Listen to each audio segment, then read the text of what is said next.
जय हिंद मित्रांनो, स्वागत आहे आपलं द गुरुजी यूट्यूब चॅनलवर। मित्रांनो, सध्या टी आणि सीटेट परीक्षा अप्लिकेशन सध्या ज्या विद्यार्थ्यांनी केलं असेल तर त्यांच्यासाठी महत्त्वाचा या ठिकाणी जो काही पेपर 1 आणि पेपर 2 संदर्भात जे सध्या बघा, पेपर 1 जर तुम्ही मराठी जर निवडला असेल तर मराठी संदर्भात जे ह्या ठिकाणी बघा 30 प्रश्न सध्या येतात आणि 30 प्रश्न 30 मार्कासाठी असतात। तर ह्याच्यामध्ये तुम्ही जे प्रश्न आहे तर ते बघा आउट ऑफ सध्या बघा मार्क ह्या ठिकाणी तुम्ही घेऊ शकतात। आणि त्याच्यामध्ये महत्त्वाचे जे काही टॉपिक आहे तर ते टॉपिक म्हणजे ह्याच्यामध्ये जो काही विचारला जाणारा टॉपिक आहे तो म्हणजे समानार्थी शब्द। तर समानार्थी शब्दामध्ये तुम्हाला ह्या ठिकाणी 2 ते बघा 3 प्रश्न सध्या विचारले जातात आणि हा महत्त्वाचा तुमचा मराठीचा बघा टॉपिक असणार आहे। तर ह्याच्यामध्ये आपण आजच्या व्हिडिओमध्ये सध्या जे वारंवार विचारले गेलेले ह्या ठिकाणी मराठीमध्ये वारंवार विचारले गेले समानार्थी शब्द असेल तर ते समानार्थी शब्द प्लस जे ह्या ठिकाणी जे काही संपूर्ण ऑप्शन देण्यात आले आहे तर ह्या संपूर्ण ऑप्शनबद्दल संपूर्ण जे काही स्पष्टीकरण असेल तर ते देखील बघणार आहोत। तर ह्या व्हिडिओच्या माध्यमातून तुम्हाला ह्या ठिकाणी बघा नक्कीच 2 ते 3 मार्काचा फायदा असणार आहे। तर जे वारंवार विचारण्यात आलेले जे समानार्थी शब्द आहे तर ते आपण इथे सध्या बघणार आहोत। तर चला तर मग व्हिडिओला सुरुवात करूया। तर या ठिकाणी बघा प्रश्न क्रमांक 1 बघूया।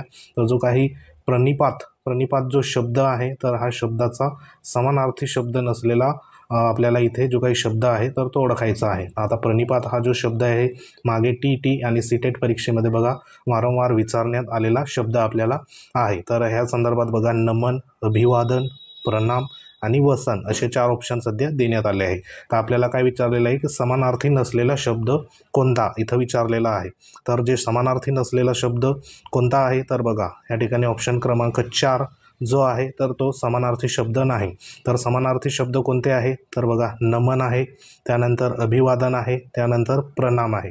तर हे जे आहे तर हे प्रणिपातचे सध्या समानार्थी शब्द आहे। मात्र जो वसन शब्द आहे तर हा वसन शब्द समानार्थी शब्द नाही। तर वसन म्हणजे काय तर ह्याचा काय अर्थ असतो की नदीच्या प्रवाहाने जो वाहून आलेला जो गाळ असतो म्हणजे नदीच्या प्रवाहाने या ठिकाणी जो सध्या बघा गाळ असतो तो गाळ सध्या वाहून येतो तर त्या वाहून आलेल्या गाडीला सध्या आपण वसन असे म्हणत असतो। त्यानंतर हे जे काही नमन असेल, अभिवादन असेल, प्रणाम असेल तर हे शब्द बघा प्रणिपातचे समानार्थी शब्द आहे।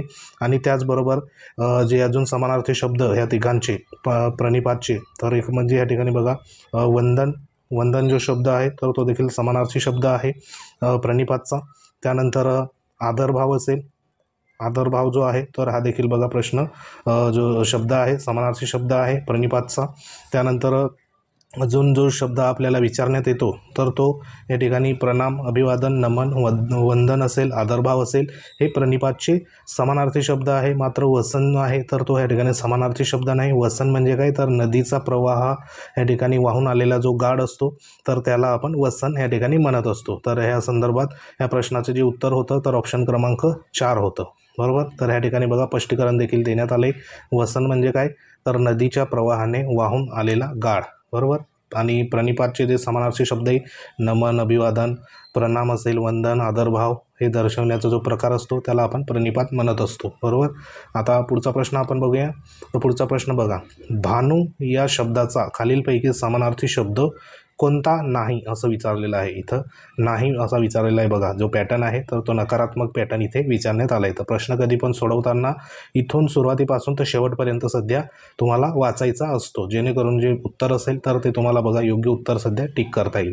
तर आता भानू या शब्दाचा समानार्थी शब्द नेमका कोणता नाही तर इथं बघा सविता, आदित्य, मित्र आणि हेम अशा संदर्भात इथे सध्या जे काही ऑप्शन आहे तर ते ऑप्शन देण्यात आले आहे। तर भानू या शब्दाचा समानार्थी शब्द या ठिकाणी बघा भानू ह्याला आपण काय म्हणतो तर ह्याला बघा जे समानार्थी शब्द आहे तर ते समानार्थी शब्द ह्याच्यामध्ये येतात। तर ह्याच्यामध्ये बघा जो काही हेम शब्द आहे हा हेम शब्द तर हा हेम शब्द सध्या भानू शब्दाचा समानार्थी शब्द येत नाही म्हणून ह्याचं उत्तर हे हेम असणार आहे, बरोबर। तर हेम म्हणजे काय तर सोनं, जे काही सोनं असतं तर त्याला आपण हेम म्हणत असतो। तसंच ह्याला अजून समानार्थी शब्द कोणते आहे तर सुवर्ण असेल, बरोबर, सुवर्ण आहे। त्यानंतर सुवर्ण देखील आपण समानार्थी शब्द ह्याला मानत असतो हेमला। कनक असेल, कनक जो शब्द आहे तो देखील समानार्थी शब्द हेम संदर्भात असेल। कांचन असेल, हे प्रश्न जे आहे तर ह्या शब्दासंदर्भात बघा प्रश्न सध्या विचारण्यात आले आहे। कांचन परत हिरण्य असेल तर हे शब्द जे आहे तर हे शब्द संपूर्ण हेमसाठी वापरण्यात येतात। त्यानंतर भानू संदर्भात, भानू म्हणजे काय तर सविता, आदित्य आणि मित्र, तर हे शब्द जे आहे तर ह्याला आपण भानू असं म्हणत असतो. तर हे बघा, हे जे शब्द आहे तर हे भानू या शब्दासाठी समानार्थी शब्द म्हणून ओळखले जातात. तर अजून जे शब्द आहे तर ह्याला भानू संदर्भात अजून काय म्हणतात समानार्थी शब्द, तर बघा रवी असेल समानार्थी शब्द, त्यानंतर अर्क असेल, हा देखील भानू संदर्भात समानार्थी शब्द आहे. प्रभाकर असेल, बरोबर. त्यानंतर पुढचा शब्द दिवाकर असेल, दिवाकर, तर हे देखील भानूचे जे आहे तर ते समानार्थी शब्द आपल्याला म्हणता येईल. त्यानंतर अजून जे शब्द विचारण्यात आलेले आहे तर ते बघा दिनमणी असेल, दिनमणी म्हणजेच भानू, हा जो काही अर्थ आहे तर त्याला सध्या समानार्थी शब्द इथं वापरलेले आहे, दिनमणी असेल.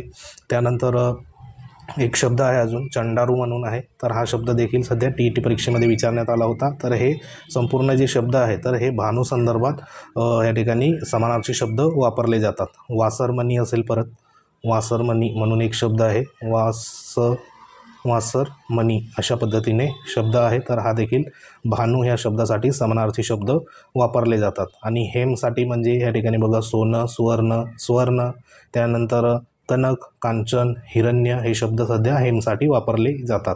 तर ह्याच्यावरती तुम्हाला कोणत्याही प्रकारचा प्रश्न इथं विचारला, समानार्थी शब्द असो किंवा विरुद्धार्थी शब्द असो, तर त्या संदर्भात तुम्हाला उत्तरं इथं देता येणार. तर हे संपूर्ण बघा अशा पद्धतीने आपल्याला प्रश्न सध्या विचारले जातात. तर ह्या प्रश्नाचं उत्तर काय होतं, भानू या शब्दाचा समानार्थी नसलेला जो काही शब्द आहे तर तो म्हणजे हेम होता. आणि समानार्थी शब्द सविता, आदित्य, मित्र आणि हे जे सांगितले तर हे संपूर्ण सध्या समानार्थी शब्द आहे, बरोबर. तर हा प्रश्न महत्त्वाचा प्रश्न होता. तर ह्याच्यावरती तुम्हाला 7 ते 8 जे प्रश्न आहे इथं तयार तुमचे होऊन जातात समानार्थी आणि विरुद्धार्थी संदर्भात. तर त्या संदर्भात इथे स्पष्टीकरण देखील होतं. पुढचा प्रश्न आपण घेऊया, महत्त्वाचा प्रश्न. या ठिकाणी बघा राक्षस या शब्दाचा समानार्थी नसलेला शब्द ओळखा. महत्त्वाचा आहे हा राक्षस जो शब्द आहे तर ह्या संदर्भात देखील बघा वारंवार प्रश्न सध्या इथं विचारण्यात आलेले आहे TET आणि CTET परीक्षेमध्ये. तर ऑप्शन काय आहे, यक्ष, देव, दानव, दैत्य, तर हे सध्या ऑप्शन इथं देण्यात आले आहे.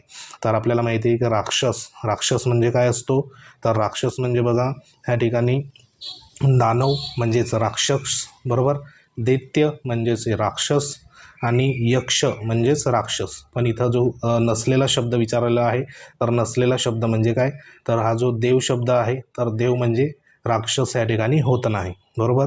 तर देव म्हणजे नेमकं काय असतं, तर ह्या संदर्भात बघा जे देव ह्या शब्दासंदर्भात परत आपण समानार्थी शब्द देखील बघूया. तर देव म्हणजे सूर, बरोबर, पहिला उकार असतो, सूर म्हणजेच देव. त्यानंतर देवला आपण काय म्हणत असतो, ईश्वर हा शब्द देखील विचारण्यात आला आहे. त्यानंतर अमर हा शब्द असेल देवसाठी. परत बघा निर्जर म्हणून हा शब्द जो आहे तर तो देवसाठी समानार्थी शब्द म्हणून वापरला जातो. त्यानंतर परमेश्वर असेल, परमेश्वर जो शब्द आहे तो देखील देवसाठी वापरला जातो. परत या ठिकाणी बघा प्रभू हा जो शब्द आहे तर तो देखील देव संदर्भात आहे. त्यानंतर अलख जो शब्द आहे, अलख शब्द, तर हा देखील देव संदर्भात समानार्थी शब्द वापरला जातो. त्यानंतर परत अजून या ठिकाणी बघा त्रिदश म्हणून एक शब्द आहे, त्रिदश हा देखील देव संदर्भात समानार्थी म्हणून वापरला जातो. तर हे जे शब्द आहे तर ह्या शब्दासंदर्भात TET परीक्षेमध्ये सध्या बघा समानार्थी आणि विरुद्धार्थी संदर्भात तुम्हाला प्रश्न हे विचारले गेलेले आहे. त्यानंतर देवमध्ये अजून महत्त्वाचा जो शब्द आहे तर तो निर्मिक म्हणून शब्द आहे. तर हा शब्द देखील TET परीक्षेमध्ये विचारण्यात आलेला आहे, बरोबर. तर ह्या संदर्भात ह्या प्रश्नाचं जे काही स्पष्टीकरण होतं तर हे होतं. आता मात्र जे काही राक्षस या शब्दाचे समानार्थी शब्द यक्ष होता, बरोबर, दानव होतं आणि दैत्य होतं. तर ह्याच्या व्यतिरिक्त अजून ह्यांना आपण जे काही राक्षसला असुर जो शब्द आहे तर असुर देखील आपण म्हणत असतो, बरोबर. त्यानंतर रात्रीचर म्हणून देखील शब्द होता, बरोबर. या ठिकाणी रात्रीचर म्हणून असुरला देखील आपण बघा समानार्थी शब्द म्हणून ओळखत असतो. एक अजून निशाचर म्हणून देखील असुरला शब्द देण्यात आलेला आहे, महत्त्वाचं. तर हे संपूर्ण जे काही शब्द आहे तर यक्ष असेल, असुर असेल, रात्रीचर असेल, निशाचर असेल, दानव असेल, दैत्य असेल, तर हे संपूर्ण राक्षस या शब्दाचे समानार्थी शब्द इथं देण्यात आले आहे, बरोबर. आणि देव संदर्भात हे जे सूर, ईश्वर, अमर, निर्जर, परमेश्वर, प्रभू, अलख, त्यानंतर जे काही निर्मिक असेल तर हे शब्द सध्या देव संदर्भात आहे. तर ह्या प्रश्नाचं उत्तर काय होतं, तर देव हे ऑप्शन सध्या होतं. तर अशा पद्धतीने ह्याचं सध्या स्पष्टीकरण आपल्याला म्हणता येईल. पुढचा प्रश्न आपण बघूया महत्त्वाचा. पुढचा प्रश्न बघा, विष्णू या शब्दाचा समानार्थी असलेला शब्द ओळखा. आता समानार्थी शब्द इथं विष्णू संदर्भात आपल्याला विचारलेला आहे.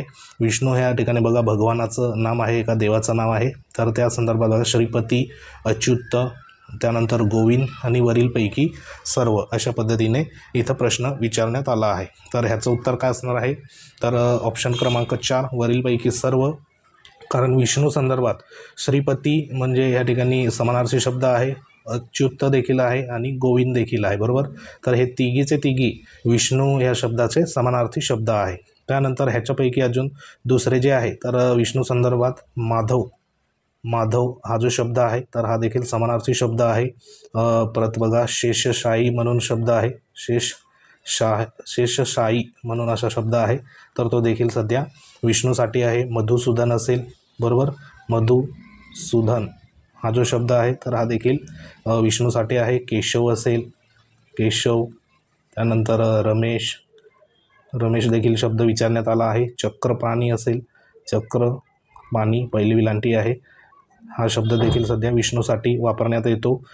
ऋषिकेश असेल, ऋषिकेश देखील हा शब्द विष्णू या शब्दासाठी समानार्थी शब्द वापरण्यात येतो, बरोबर. पद्मनाभ असेल, हरी असेल, हरी हा शब्द देखील टी परीक्षेमध्ये विचारण्यात आला आहे. पितांबर असेल, पितांबर, तर हे शब्द जे आहे तर हे सध्या संपूर्ण विष्णू या शब्दासाठी समानार्थी शब्द सध्या इथं वापरण्यात आलेला आहे. वासुदेव असेल, वासुदेव देखील हा शब्द सध्या विष्णूसाठी वापरला जातो. वासुदेव अशा पद्धतीने आहे, बरोबर. त्यानंतर हे जे शब्द आहे तर हे शब्द एक तुम्ही लक्षात असू द्या, म्हणजे याच्या संदर्भात तुम्हाला कशाही पद्धतीने प्रश्न जरी आला तरी तुम्ही तो टॅकल करू शकता. तर विष्णू संदर्भात हे एवढे शब्द सध्या महत्त्वाचे परीक्षेच्या दृष्टीने म्हणता येईल. पुढचा प्रश्न आपण बघूया. पुढचा प्रश्न आहे, ताप या शब्दाचा समानार्थी असलेला शब्द ओळखा. आता ताप या ठिकाणी बघा ताप संदर्भात जो समानार्थी शब्द आहे, ऑप्शन काय, त्रास, ज्वर, वैताग आणि वरीलपैकी सर्व. तर ताप आपल्याला माहिती आहे की आपल्याला ताप वगैरे येत असतो, तर त्या ताप संदर्भात या ठिकाणी प्रश्न आलेला आहे. तर तापमध्ये आपल्याला म्हणता येईल की त्रास म्हणजे देखील ताप, ज्वर म्हणजे देखील ताप आणि वैताग म्हणजे देखील ताप. तर ह्या तापचे जे समानार्थी शब्द इथं सर्व देण्यात आले आहे. तसंच बघा अजून ह्या ठिकाणी उष्णता म्हणजेच ताप, तर ह्या तापला जो समानार्थी शब्द आहे तर तो उष्णता देखील आहे, बरोबर. त्यानंतर ह्याच्यामध्ये तापला अजून आपण संताप म्हणून या ठिकाणी देखील ओळखत असतो. तर हे शब्द तुम्ही व्यवस्थित म्हणजे लक्षात असू द्या. पुढचा प्रश्न बघूया आपण. आता बघा इथं काय विचारण्यात आलं आहे, सरिता या शब्दाचा समानार्थी असलेला शब्द ओळखा. तर ऑप्शन काय आहे, फूल असेल, वेल असेल, सविता आहे आणि सुवासिक आहे. तर ह्या संदर्भात प्रश्नाचं आपण स्पष्टीकरण बघूया. तर इथं बघा आता फूल संदर्भात जो शब्द आहे तर फुलाला आपण काय म्हणतो, पुष्प, सुमन, त्यानंतर बघा सूम, कुसुम, प्रसून हे जे शब्द आहे तर हे फुलासाठी समानार्थी शब्द आहे. सवितासाठी बघा सूर्य असेल, रवी असेल, मित्र असेल, भानू असेल, दिनकर असेल, तर हे समानार्थी शब्द आहे. वेलसाठी काय आहे, वेली, लतिका असेल, वल्लरी असेल, ताल असेल, हे सध्या वेलसाठी आहे. त्यानंतर सुवासिक या शब्दाचे समानार्थी शब्द सुगंधी, चांगल्या, ह्या ठिकाणी बघा वासाचं आपण जर आला त्याला सुवासिक म्हणत असतो. सुगंधयुक्त हा शब्द देखील सुवासिकसाठी इथं वापरला जातो. तर जी काही सरिता म्हणजे काय, तर नदी असा अर्थ होतो आणि वेल जी आहे तर ती बघा वाकडी तिकडी वाढत जाते, त्यामुळे सरिता म्हणजेच वेल. तर इथं जो आपला प्रश्न काय होता का सरिता काय आहे, तर सरिता या शब्दाचा समानार्थी असलेला शब्द असं आपल्याला इथं विचारलेलं आहे. तर सरिता म्हणजे काय अर्थ होतं, तर इथं बघा नदी असा होतो, मात्र ह्या ठिकाणी वेल ही वाकडी तिकडी वाढत जाते, त्याप्रमाणे सरिता देखील बघा वेल म्हणजे जी काही सरिता नदी जी असते तर अशा पद्धतीने वाकडी तिकडी सध्या बघा वाहत असते. आणि त्या अनुषंगाने इथं जो काही अर्थ सध्या अभिप्रेत घेतलेला आहे तर सरिता म्हणजे नदीच, तर इथं जो समानार्थी शब्द सध्या अर्थकृत घेतला आहे तर तो म्हणजे सविता. तर ह्या पद्धतीने ह्या प्रश्नाचं उत्तर असणार आहे. पुढचा प्रश्न आपण बघूया. पुढचा प्रश्न आहे, पुढील शब्दाचा अर्थ सांगा. आता इथे जो शब्द देण्यात आला आहे कानाडोळा, तर कानाडोळा संदर्भात हा महत्त्वाचा प्रश्न आहे. तर ह्याच्यामध्ये कानाडोळा म्हणजे काय, तर इथं भोडसर, कान व डोळ्यामधील जागा, दुर्लक्ष, बहिरेपणाचे सोंग अशा पद्धतीने इथे ऑप्शन देण्यात आले आहे. आता कानाडोळा म्हणजे इथं जो काही दुर्लक्ष शब्द आहे तर तो म्हणजे कानाडोळा. आपण बघा एखाद्या गोष्टीला कानाडोळा करत असतो म्हणजे दुर्लक्ष करत असतो, बरोबर. त्यानंतर भोळसर ह्या शब्दाचा अर्थ काय आहे तर एक साधा भोळा अशा पद्धतीने ह्या शब्दाला आपण अर्थ सध्या देत असतो. किंवा भोळा भाबडा हा जो शब्द आहे तर हा देखील ह्या शब्दाचा अर्थ सध्या आपल्याला म्हणता येईल, भोळा भाबडा, बरोबर. तर हे आपल्याला इथे म्हणता येईल. तर ह्या शब्दाचा अर्थ आहे. तर ह्या प्रश्नाचं जे उत्तर होतं तर ह्या प्रश्नाचं उत्तर ऑप्शन क्रमांक 3 असणार आहे. कानाडोळा करणे म्हणजे दुर्लक्ष करणे, बरोबर. पुढचा प्रश्न बघा, अवहेलना या शब्दात समानार्थी असलेला शब्द ओळखा. आता अवहेलना हा जो शब्द आहे तर त्याचा समानार्थी शब्द आपल्याला ओळखायचा आहे. अपमान, दुर्लक्ष, निष्काळजीपणा किंवा मारहाण. तर ह्या संदर्भात असे ऑप्शन इथं देण्यात आले आहे. तर आता बघा ह्याच्यामध्ये अवहेलना म्हणजेच काय तर ह्याचे समानार्थी शब्द आपण बघूया. तर अवहेलना म्हणजे अपमान, बरोबर. अपमान, अवहेलना म्हणजे अपमान. त्यानंतर आपण अनादर हा शब्द देखील समानार्थी शब्द म्हणून वापरत असतो. त्यानंतर हेटाळणी जो शब्द आहे तर हा देखील अवहेलनाचा समानार्थी शब्द आहे. त्यानंतर मानहानी जो शब्द आहे मानहानी तर हा देखील समानार्थी शब्द अवहेलनाला आहे. त्यानंतर अपमानास्पद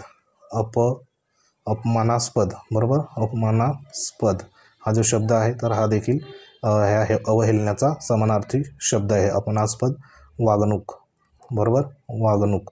तर हे जे शब्द आहे तर हे शब्द महत्त्वाचे शब्द आहे, विचारण्यात आलेले आहे. त्यानंतर ह्याच्यामध्ये अजून एक मानभंग म्हणून शब्द आहे तर हा शब्द देखील सध्या विचारण्यात आलेला आहे. तजोभंग असेल, बरोबर, तजोभंग हा शब्द देखील अवहेलना ह्या शब्दासंदर्भात ह्या ठिकाणी वापरण्यात आलेला शब्द आहे. तर ह्याच्यामध्ये आपल्याला जे समानार्थी शब्द आहे तर ते समानार्थी असलेला शब्द आपल्याला ओळखायचा होता.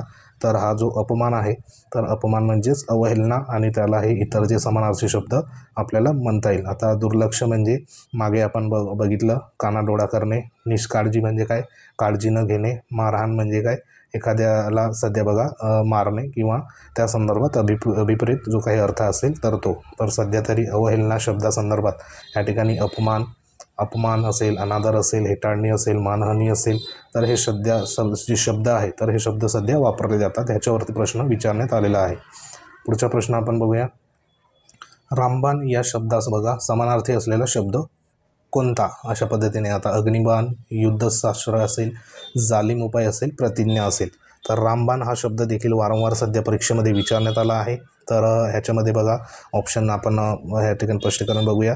अग्निबाण काय आहे तर आकाशात वेगाने सोडले जाणारे एक यांत्रिक उपकरण असेल किंवा शॉर्टमध्ये ह्याला आपण एक ह्या ठिकाणी बघा रॉकेट म्हणत असतो अग्निबाण, बरोबर. किंवा आकाशात वेगाने सोडले जाणारे यांत्रिक उपकरण, बरोबर. यांत्रिक उपकरण आहे हे, यांत्रिक उपकरण, बरोबर, यांत्रिक उपकरण. त्यानंतर युद्धशास्त्र काय आहे तर युद्धाचा ह्याच्यामध्ये अभ्यास केला जातो. युद्धाचा अभ्यास या ठिकाणी केला जातो. ह्याला आपण युद्धशास्त्र इथं म्हणत असतो, युद्धाचा अभ्यास. त्यानंतर जालिम उपाय म्हणजे काय तर आपल्या जे प्रश्नाचं उत्तर होतं तर जालिम उपाय म्हणजे रामबाण उपाय आपण केला असं म्हणत असतो ना, तर त्यालाच आपण ह्या ठिकाणी जालिम उपाय म्हणून म्हणत असतो. म्हणजे ह्या प्रश्नाचं जे उत्तर असणार आहे तर ऑप्शन क्रमांक 3 असणार आहे. जालिम उपाय म्हणजेच रामबाण म्हणजे ह्याचा समानार्थी असलेला शब्द आपल्याला इथं म्हणता येईल. आता 4 नंबरचा जो ऑप्शन होता प्रतिज्ञा म्हणजे काय तर साधा शब्द आहे, शपथ. जे आपण शपथपत्र वगैरे दाखल करतो तो शब्द आहे शपथ. त्यानंतर वचन असेल, वचन देखील प्रतिज्ञा. त्यानंतर निर्धार शब्द असेल तर निर्धार हा शब्द देखील प्रतिज्ञासाठी वापरतात. आनभाक असेल, आनभाक हा शब्द देखील प्रतिज्ञासाठी वापरला जातो. अजून एक महत्त्वाचा शब्द आहे तो म्हणजे करार हा शब्द देखील प्रतिज्ञासाठी वापरला जातो, बरोबर. तर ह्या संपूर्ण जे काही ऑप्शन आहे तर ह्याच्यामध्ये तुमचे जे प्रश्न आहे 6 ते 8 प्रश्न सध्या इथंच तयार होऊन जातात.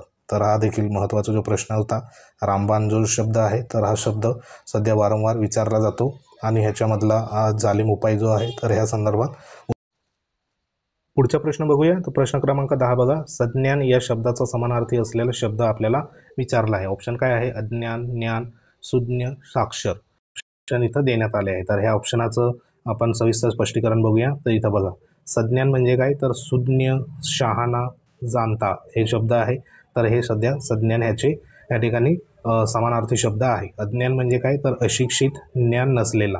ज्ञान म्हणजे या ठिकाणी बघा, बुद्धी, विषयाचे आकलन होण्याची जी क्षमता असते किंवा माहिती, तर त्याला आपण ज्ञान म्हणत असतो. साक्षर ह्या शब्दाचे समानार्थी शब्द अक्षर ओळख झालेला किंवा थोडाफार शिकलेला म्हणजेच काय, तर साक्षर.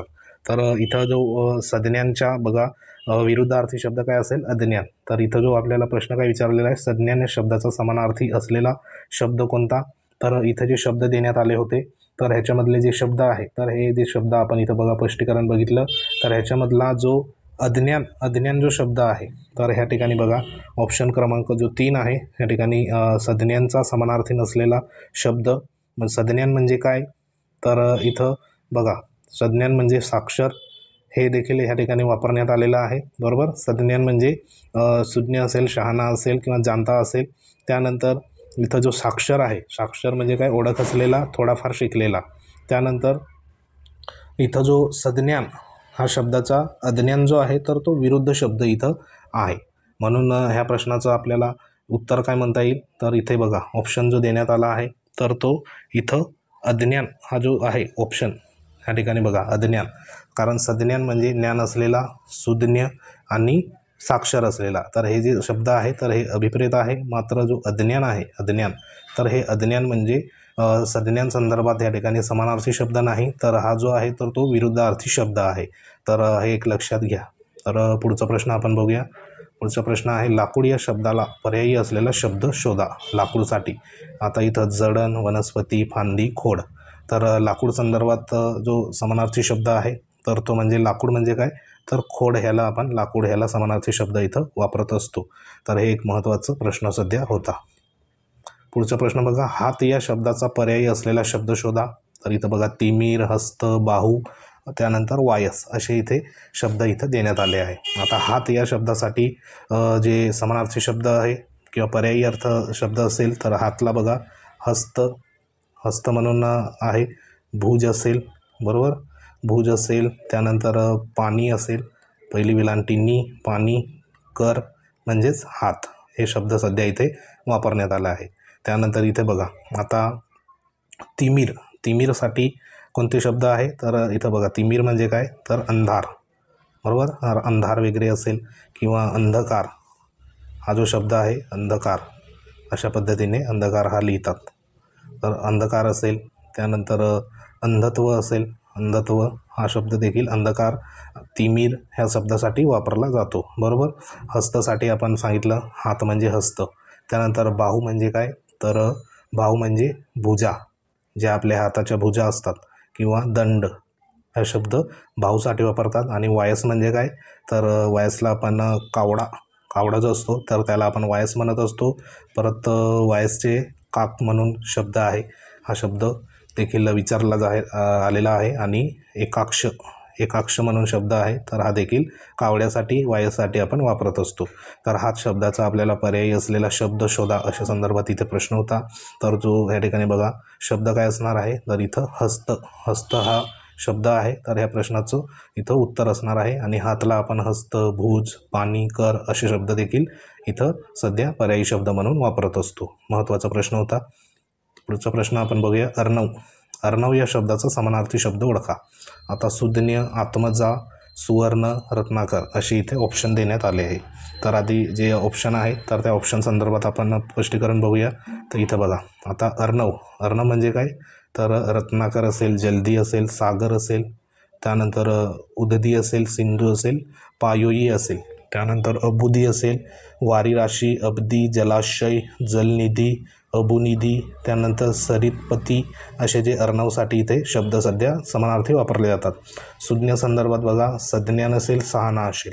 सुवर्ण म्हणजे काय, तर हेम असेल, सोनं असेल, कनक असेल, कांचन असेल, हिरण्य, सुवर्ण. त्यानंतर आत्मजा ह्या शब्दाचं अर्थ काय होतं, तर बघा समानार्थी अर्थ कन्या, मुलगी, सुता, दुहिता, तनया, तनुजा, नंदिनी, कन्यका हे जे आहे तर हे सध्या आत्मजा संदर्भात इथं शब्द सध्या देण्यात आले आहे. तर आपल्याला प्रश्न काय होता, अर्णव ह्या शब्दाचा समानार्थी शब्द कोणता अशा संदर्भात इथे प्रश्न विचारलेला होता. तर अर्णव म्हणजे काय, तर अर्णवचे इथे बघा जो काही इथं ऑप्शनमध्ये देण्यात आले, अर्णव म्हणजे रत्नाकर, जलदी, सागर, त्यानंतर सिंधू असेल, पायी असेल बरोबर. तर हे जे आहे तर ह्या अर्णव ह्या शब्दाचे समानार्थी शब्द आपल्याला म्हणता येईल बरोबर. तर अर्णव म्हणजे इथं बघा अर्णवचा जो काही समानार्थी शब्द आहे तर तो रत्नाकर आहे.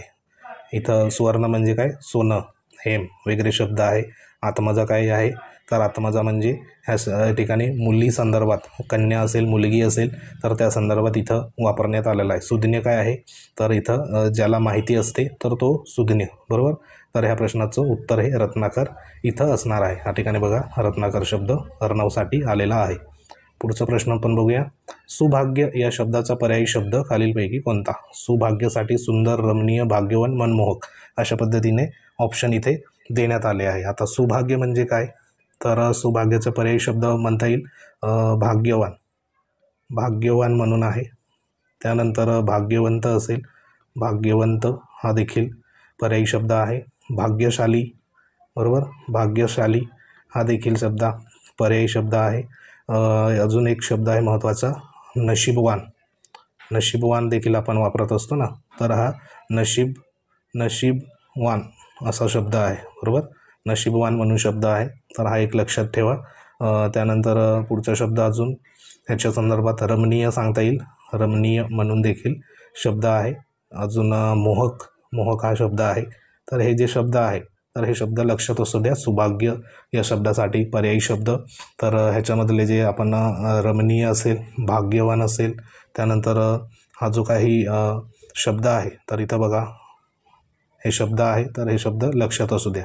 तर ह्या प्रश्नाचं जे उत्तर असणार आहे तर ते इथं ऑप्शन क्रमांक जो काही देण्यात आला आहे तर त्या संदर्भात आपल्याला सांगता येईल. तर महत्त्वाचा प्रश्न होता सुभाग्य ह्या संदर्भात, तर हे एक लक्षात असू द्या बरोबर. भाग्यवान देखील शब्द सुभाग्यसाठी आपण वापरत असतो. ह्या पद्धतीने इथे बघा स्पष्टीकरण सध्या देण्यात आले आहे.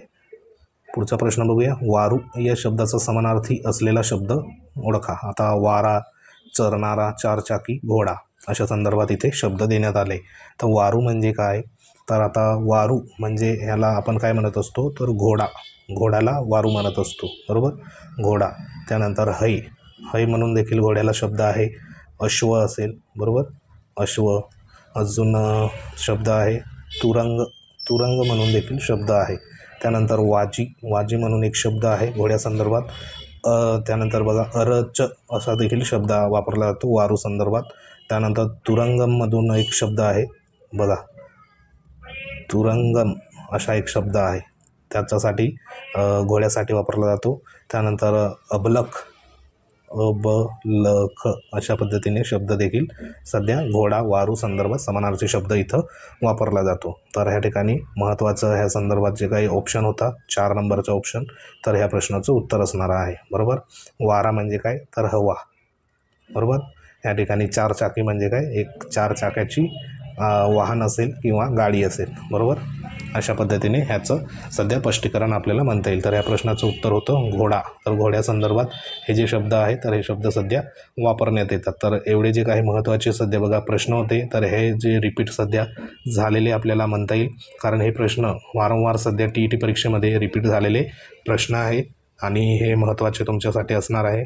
तर ही संपूर्ण जी काही PDF असेल तर ती PDF आपल्या टेलिग्राम चॅनलवर तुम्हाला अवेलेबल होऊन जाईल. लिंक या ठिकाणी व्हिडिओच्या डिस्क्रिप्शनमध्ये देण्यात आली, तिथे जाऊन तुम्ही जॉईन होऊ शकता.